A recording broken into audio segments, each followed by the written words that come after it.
Les pierres ont une mémoire. Elles se souviennent des mains qui les ont taillées, de la sueur qui a coulé sur leurs arêtes vives et des prières murmurées par ceux qui les ont empilées vers le ciel.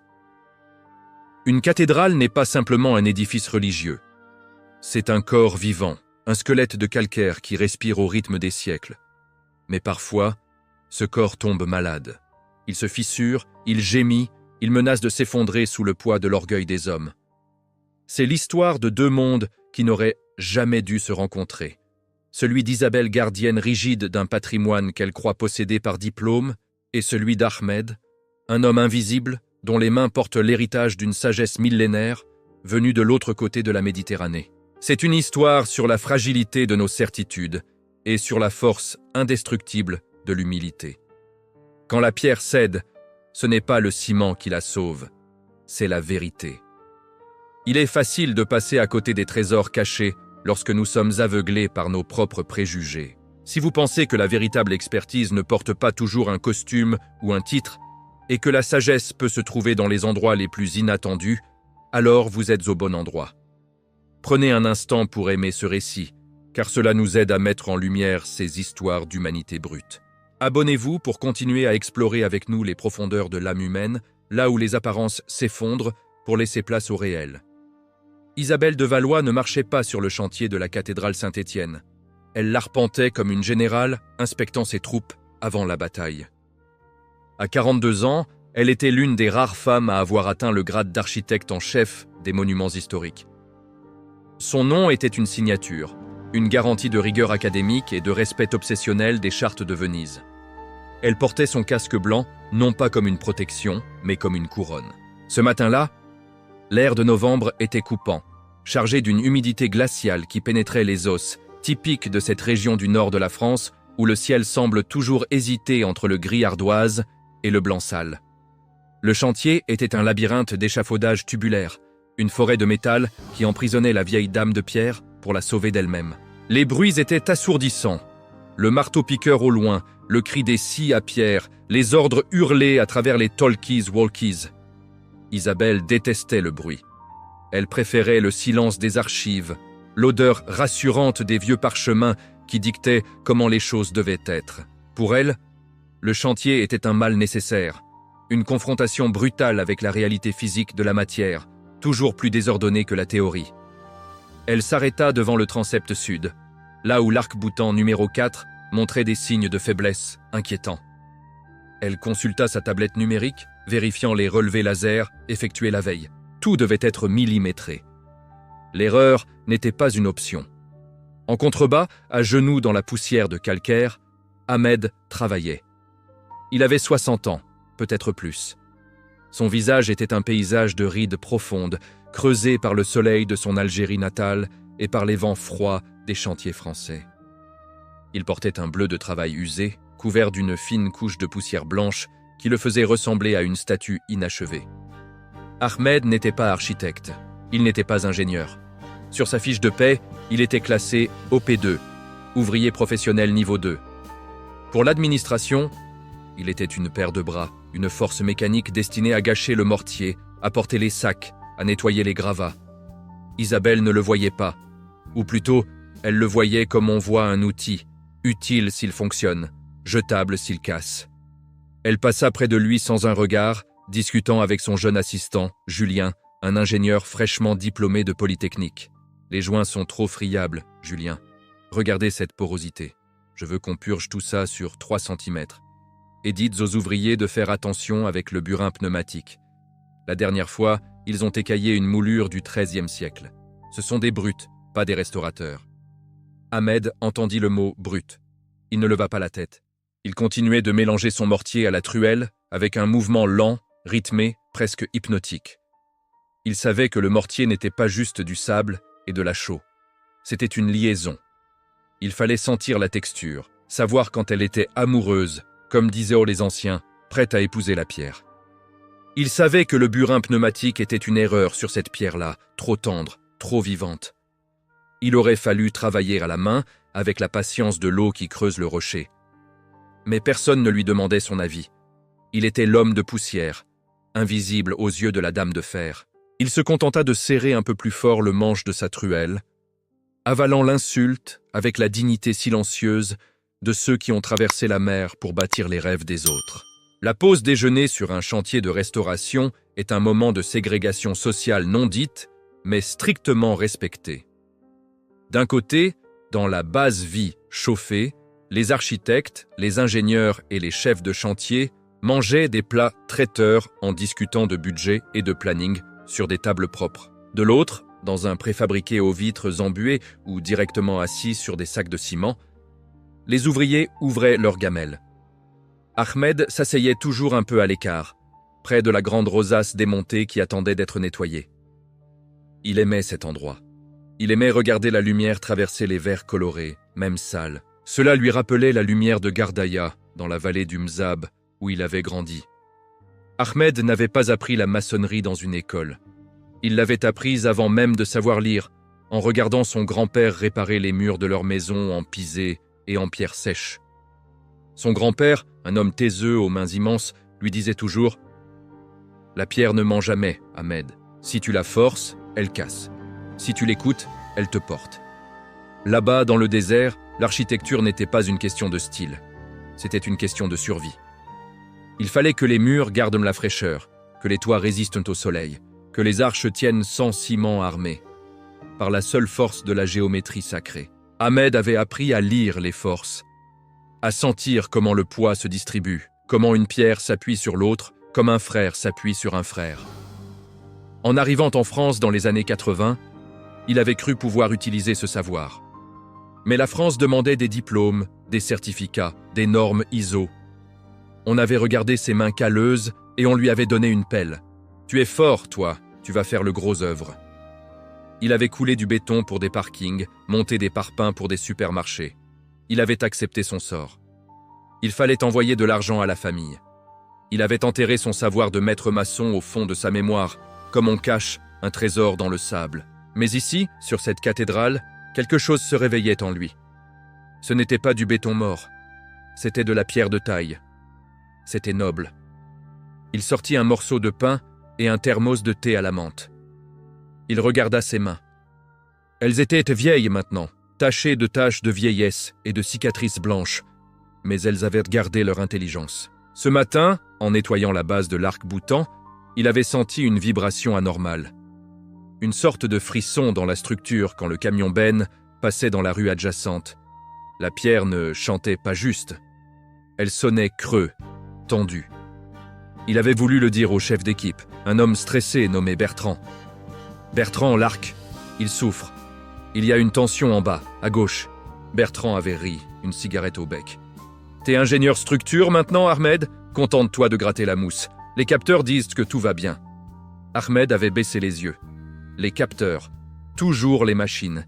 Ils faisaient confiance à des fils électriques et des lumières rouges.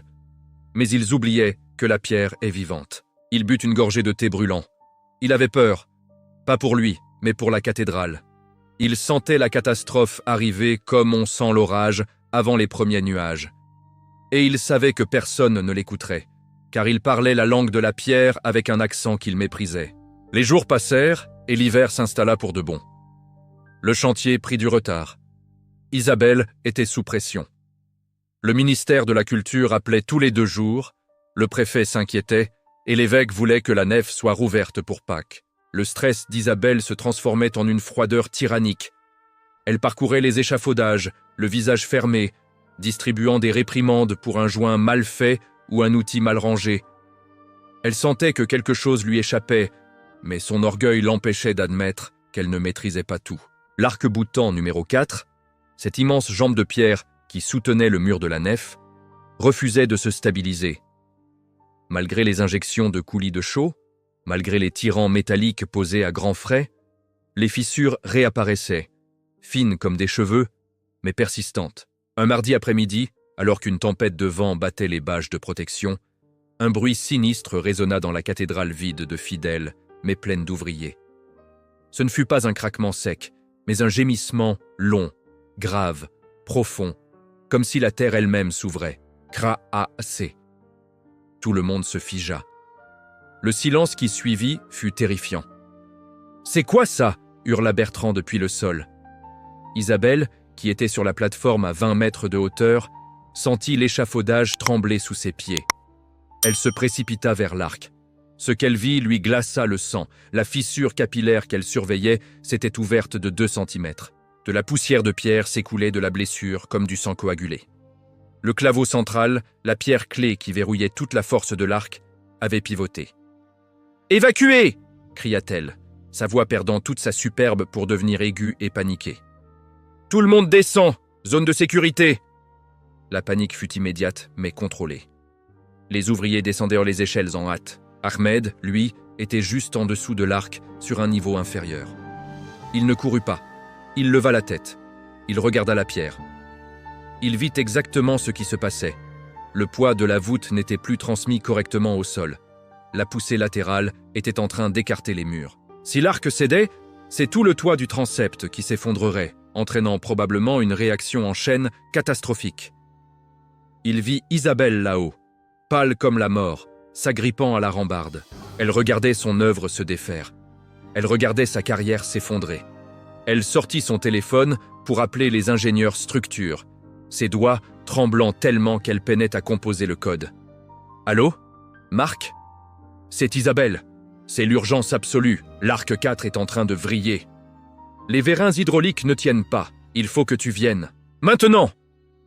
Ahmed resta là un instant, observant la géométrie du désastre. Il savait pourquoi ça cassait. Ils avaient trop rigidifié la structure. Ils avaient voulu figer la cathédrale, l'empêcher de bouger avec le vent. Mais une cathédrale doit danser, sinon elle rompt. Il murmura une prière en arabe, une prière pour les bâtisseurs, et descendit lentement, le cœur lourd. La nuit était tombée. Mais le chantier était éclairé par des projecteurs puissants qui jetaient des ombres violentes et fantomatiques sur la façade gothique. Une cellule de crise avait été improvisée dans la basse vie. Autour de la grande table couverte de plans bleus, l'atmosphère était irrespirable. Il y avait là Isabelle, les ingénieurs du bureau d'études, des experts venus de Paris en urgence et le représentant de l'entreprise de maçonnerie. L'air était saturé de fumée de cigarettes, malgré l'interdiction, et d'odeurs de café froid. Sur les écrans, des modélisations 3D montraient l'arc en rouge vif. Les calculs tournaient en boucle et le résultat était toujours le même. Effondrement imminent sous 48 heures si la poussée n'était pas compensée. « On ne peut pas étayer par en dessous », expliquait Marc, l'ingénieur en chef, en essuyant ses lunettes. « Le sol est trop instable à cet endroit, il y a des cryptes en dessous. Si on pose des tours d'étaiement lourdes, on risque de défoncer la voûte de la crypte. »« Alors on fait quoi ?» demanda Isabelle, la voix brisée. Elle avait l'air d'avoir vieilli de 10 ans en quelques heures. « On regarde le monument s'écrouler ? C'est classé patrimoine mondial, Marc !»« Si ça tombe, je suis fini. On est tous finis. »« On pourrait essayer un corsetage en fibre de carbone, » suggéra un jeune expert. « Trop long à fabriquer, » coupa Isabelle. « On n'a pas le temps.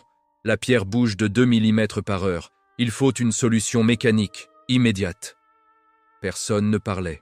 Les plus grands cerveaux de France, armés des logiciels les plus puissants, étaient remis en échec par un assemblage de pierres du XIIIe siècle qui avait décidé de ne plus obéir aux lois de la physique moderne. Pendant ce temps, dehors, Ahmed n'était pas rentré chez lui. Il rôdait près de la zone de sécurité. Il ne pouvait pas partir. C'était plus fort que lui. Il se sentait responsable de cette pierre. Il avait ramassé un morceau de craie et, sur une plaque de contreplaqué abandonnée, il dessinait. Il ne dessinait pas des vecteurs ou des intégrales. Il dessinait des cercles, des triangles, des forces. Il dessinait ce qu'il avait vu faire à Gardaïa quand les murs des mosquées menacèrent de s'ouvrir après les crues de l'Oued. Il dessinait un système de contre-poussée par gravité, une technique ancienne, oubliée en Occident, qui utilisait le poids de la pierre contre elle-même pour la stabiliser. Il savait que sa solution était risquée. Elle était contre-intuitive. Elle demandait de ne pas pousser contre l'arc, mais de le charger à un endroit précis pour rediriger la force vers le sol, en contournant la faiblesse. C'était de l'aïkido architectural. Il regarda la lumière à la fenêtre de la basse vie. Il savait qu'ils étaient là, les savants. Il savait qu'ils cherchaient. Il hésita. S'il entrait, on le mettrait dehors. On se moquerait de lui. « Retourne à ton balai, Ahmed. L'orgueil est un mur, bien plus solide que la pierre. Et souvent, c'est ce mur-là qui nous empêche de voir la porte de sortie. Si vous avez déjà senti que vous aviez la solution, mais que personne ne voulait vous écouter à cause de qui vous êtes, restez avec nous. Ce qui va se passer maintenant est pour vous. La porte de la base vie s'ouvrit violemment. Isabelle sortit, besoin de prendre l'air, besoin de s'éloigner de ces écrans qui lui annonçaient sa perte. Elle alluma une cigarette, ses mains tremblant de froid et de rage. Elle vit une silhouette dans l'ombre, près des palettes de matériaux. « Qui est là ?» aboya-t-elle. « La zone est interdite. Rentrez chez vous. » Ahmed s'avança dans la lumière du projecteur. Il tenait son morceau de contreplaqué. « C'est moi, madame l'architecte. Ahmed !» Isabelle souffla la fumée avec irritation. « Ahmed ? Qu'est-ce que vous faites encore là à 22 heures ? Vous voulez des heures sup ? Il n'y a plus de chantier, vous comprenez ? Tout va s'arrêter. Allez-vous-en. » Ahmed ne bougea pas. Il serra sa planche contre sa poitrine. Il devait parler. Il devait essayer. « Madame, je sais comment sauver l'arc. » Isabelle le regarda comme s'il venait de dire qu'il allait s'envoler. Un rire nerveux, méprisant, lui échappa. « Vous savez ?» Elle s'approcha de lui, agressive. « Écoutez-moi bien, mon vieux. J'ai là-dedans 5 ingénieurs qui ont fait les ponts et chaussées. J'ai des logiciels qui coûtent plus cher que votre maison. Et personne ne trouve. Et vous, avec votre truelle et votre certificat d'études, vous auriez la solution ? » « Ce n'est pas une question de logiciel, » dit Ahmed calmement, sa voix grave ne tremblant pas malgré l'insulte. « C'est une question de poids. J'ai vu ça au pays. Quand l'arc s'ouvre comme ça, c'est que la clé ne respire plus. Il faut charger les reins de la voûte. Il faut mettre du poids, ici. » Il pointa son dessin, pour forcer la ligne de poussée à redescendre verticalement. « Au pays ?» répéta Isabelle avec dédain. « Ici, on n'est pas dans le désert, Ahmed. On est sur une cathédrale gothique. Vos techniques de cabane en terre, ça ne s'applique pas ici, c'est de la mécanique de précision. » Elle lui arracha presque la planche des mains, jeta un coup d'œil distrait au trait de craie et la jeta par terre dans la boue. « Arrêtez de me faire perdre mon temps. C'est pathétique. Vous croyez quoi ? Que vous allez être le héros ? Restez à votre place. Vous êtes là pour exécuter, pas pour penser. Si vous n'êtes pas parti dans 5 minutes, je demande à la sécurité de vous virer et vous ne remettrez plus jamais les pieds sur un chantier des monuments historiques. C'est clair ? » Ahmed regarda sa planche dans la boue. Il regarda Isabelle. Il vit la peur dans ses yeux, la peur qui rend méchant. Il ne répondit pas. Il ne ramassa pas la planche. Il se contenta de la regarder avec une tristesse infinie, une pitié silencieuse pour cette femme si intelligente et si aveugle. Il fit demi-tour et disparut dans la nuit. Isabelle resta seule, tremblante, le cœur battant, avec le sentiment désagréable d'avoir commis une faute, mais incapable de dire laquelle. Le lendemain matin, la situation était critique. Les capteurs indiquaient une accélération du mouvement. La police avait bouclé le quartier. L'évacuation des immeubles voisins était envisagée. Isabelle n'avait pas dormi. Elle avait les yeux cernés de noir, le teint cireux. Les ingénieurs avaient proposé une solution de la dernière chance. Un étaiement métallique gigantesque, mais qui prendrait 3 jours à monter. Ils n'avaient pas 3 jours. Ils avaient peut-être 3 heures. Isabelle était assise sur une marche du parvis, la tête dans les mains. Elle était vaincue.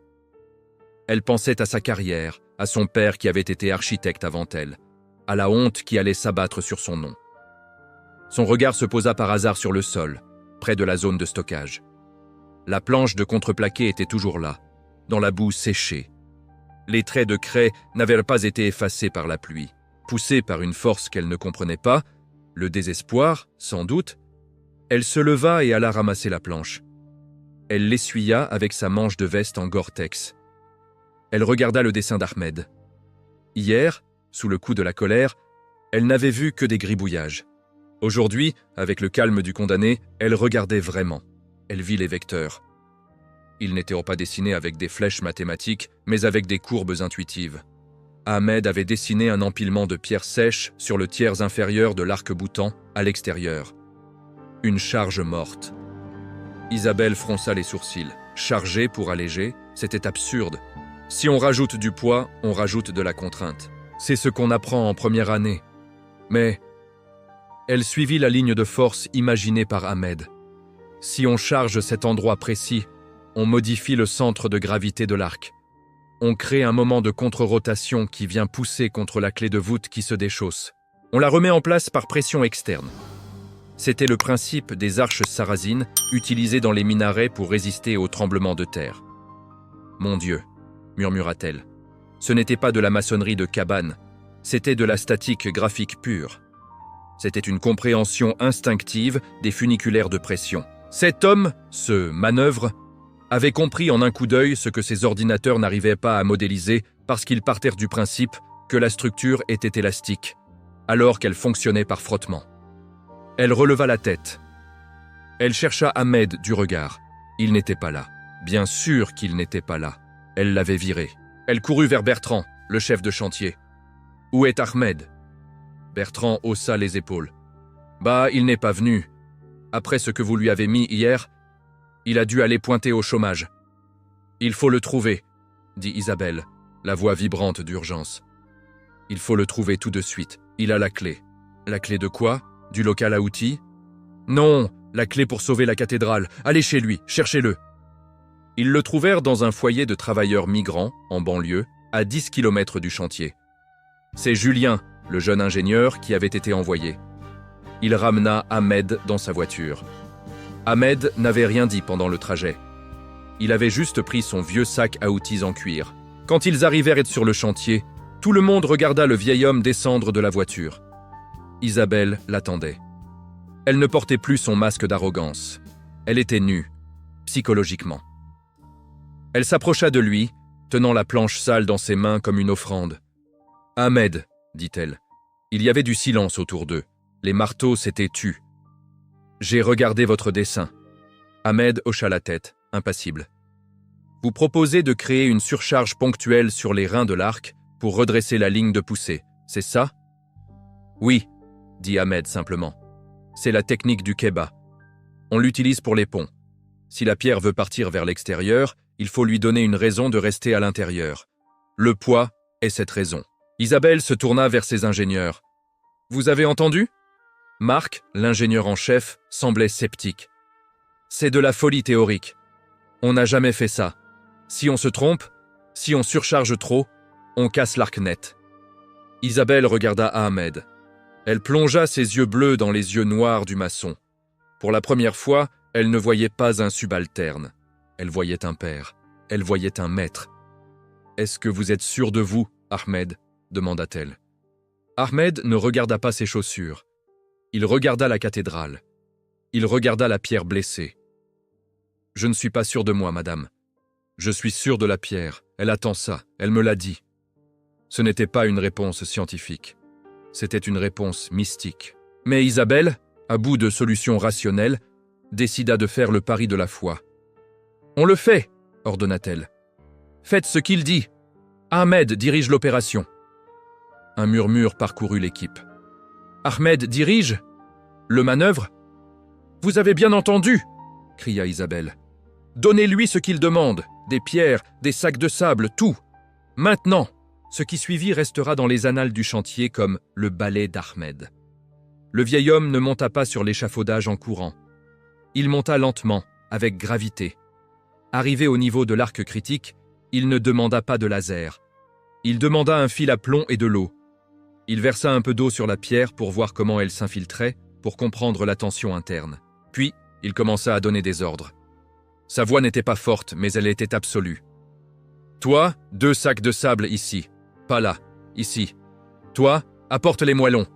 On va construire un petit mur là, juste au-dessus de la colonne. » Les ouvriers, d'abord hésitants, obéirent. Bertrand, le chef, portait les pierres pour Ahmed. Le monde était à l'envers. Ahmed empilait les pierres à sec, sans mortier, avec une précision millimétrique. Il choisissait chaque pierre, la soupesait, la tournait, trouvait sa place exacte. C'était un assemblage complexe, une sorte de contrepoids architectural qui semblait défier la gravité. Isabelle regardait, fascinée. Elle voyait le principe physique se matérialiser sous ses yeux. À mesure qu'Ahmed ajoutait du poids à cet endroit précis, l'arc, qui semblait prêt à exploser vers l'extérieur, commença à se rasseoir. Soudain, un bruit se fit entendre. Un craquement, mais différent de celui de la veille. C'était un craquement de soulagement. Comme une articulation qui se remet en place. Le capteur !» cria Marc depuis le bas, les yeux rivés sur son écran. « Regardez le capteur, la fissure, elle se referme.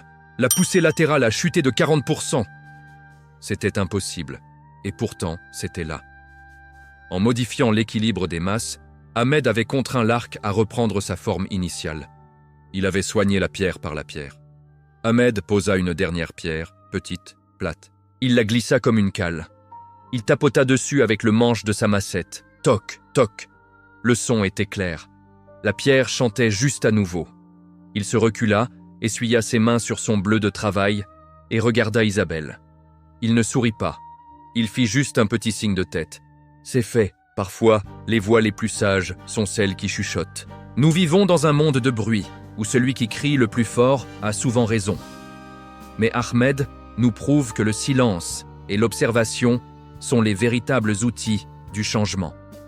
Si vous êtes touché par cette victoire de l'humilité, partagez cette histoire pour que d'autres Ahmed soient enfin écoutés. 1 heure plus tard, le danger était officiellement écarté. La cathédrale était sauvée.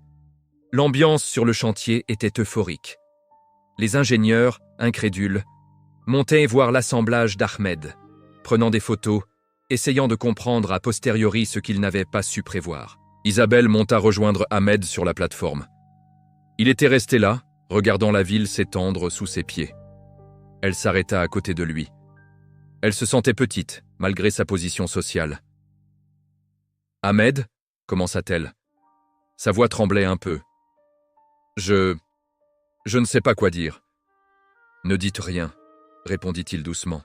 « La pierre est contente, c'est tout ce qui compte. »« Non, ce n'est pas tout. » Elle se tourna vers lui. « Je vous ai humilié, je vous ai traité comme un moins que rien.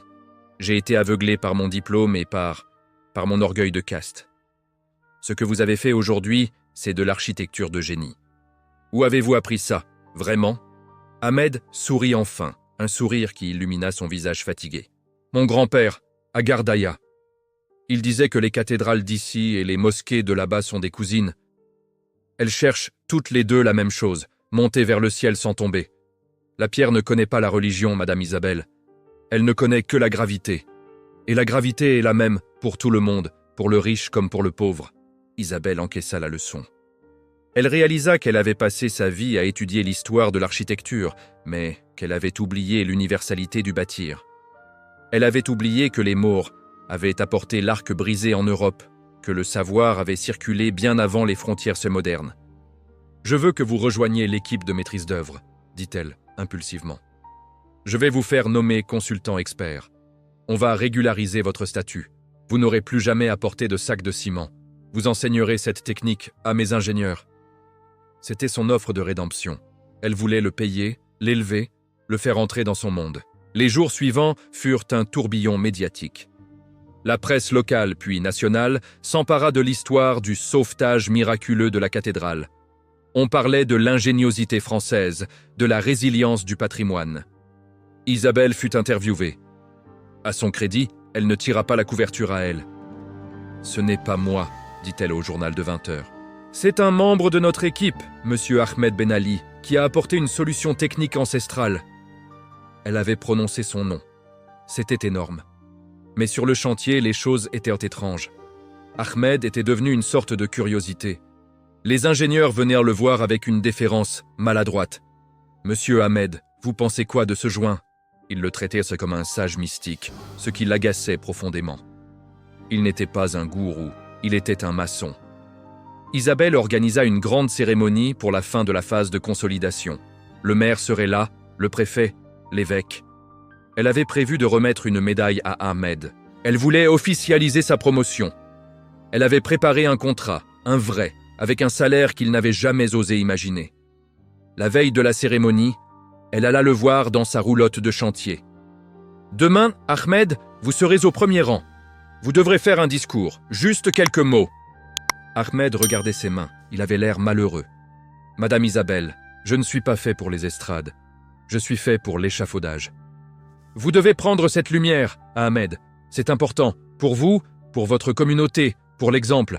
C'est une victoire sur le racisme, sur le mépris de classe. » Isabelle projetait ses propres combats sur lui. Elle voulait qu'il soit un symbole, Elle ne voyait pas que lui voulait juste être un homme. « Je viendrai, dit-il doucement, si c'est pour la cathédrale. » Le jour de la cérémonie, la nef était bondée. Les officiels en costume sombre, les journalistes, les caméras. Isabelle était au pupitre, élégante, rayonnante. Elle fit son discours sur l'union des savoirs, sur le pont entre l'Orient et l'Occident. « Et maintenant, dit-elle, la voix pleine d'émotion, j'aimerais appeler celui sans qui cette voûte ne tiendrait plus au-dessus de nos têtes. Monsieur Ahmed Ben Ali. » Les applaudissements crépitèrent. Les têtes se tournèrent, mais personne ne se leva. Isabelle attendit. Elle scruta la foule. Elle chercha le visage buriné d'Ahmed. Il n'était pas là. Un malaise s'installa. Isabelle sentit une goutte de sueur froide couler dans son dos. Elle fit signe à Julien. Julien revint quelques minutes plus tard, blême, et lui glissa un papier plié. « On a trouvé ça dans sa casier. Il est parti, Isabelle. Il a vidé son casier ce matin à l'aube. » Isabelle ouvrit le papier. C'était une note écrite d'une écriture maladroite, au crayon à papier. « Madame Isabelle, merci pour la médaille, mais je ne peux pas la prendre. Si je deviens le héros, ils oublieront que c'est une technique de mon peuple. Ils diront « Regardez le génie d'Ahmed », pas « Regardez le génie de l'Algérie ». Et puis, je ne veux pas devenir un chef qui regarde les autres travailler. Mes mains s'ennuient si elles ne touchent pas à la pierre. Je pars sur un autre chantier, dans le sud. Là-bas, il y a un vieux pont romain qui a mal aux jambes. Gardez l'argent pour former des jeunes. Apprenez-leur à écouter la pierre avant d'écouter l'ordinateur. Ahmed. Isabelle resta figée sur l'estrade. Le silence devint lourd. Elle pouvait inventer une excuse, dire qu'il était malade. Mais pour la première fois de sa vie, elle choisit la vérité brute, celle qu'Ahmed lui avait enseignée. Elle s'approcha du micro. « Il n'est pas venu, dit-elle. Et il a raison, parce que nous voulions le transformer en trophée, alors qu'il voulait juste rester un maçon. Nous avons sauvé la cathédrale, mais je ne suis pas sûr que nous ayons mérité Ahmed. » Elle quitta l'estrade, laissant les officiels stupéfaits. Plus tard, on apprit qu'Ahmed avait effectivement disparu. On ne retrouva pas sa trace. Il était redevenu un ouvrier anonyme, un de ces hommes invisibles qui construisent le monde et s'effacent quand la lumière s'allume. Mais sur l'arc-boutant numéro 4, tout en haut, là où personne ne pouvait le voir sans grimper, Isabelle fit graver discrètement dans la pierre, juste à côté de la clé de voûte. A. B. 2024. L'arc tient toujours, et il tiendra 1000 ans. Non pas grâce aux ingénieurs, mais grâce à la main d'un homme qui préférait la dignité de l'ombre à l'éclat artificiel de la gloire. Cette fin nous laisse un goût étrange, n'est-ce pas? Une mélange d'admiration et de tristesse. Ahmed a refusé le jeu social pour préserver son intégrité. Combien d'entre nous auraient eu ce courage? Combien d'entre nous sont prêts à faire le bien sans attendre la reconnaissance? Si cette histoire a remué quelque chose en vous, si elle vous a fait réfléchir sur la valeur réelle des hommes et des femmes qui nous entourent, alors ne gardez pas ce sentiment pour vous. Abonnez-vous à cette chaîne. Ici, nous ne cherchons pas la gloire facile, nous cherchons la vérité des histoires humaines. Rejoignez-nous et apprenons ensemble à voir l'invisible.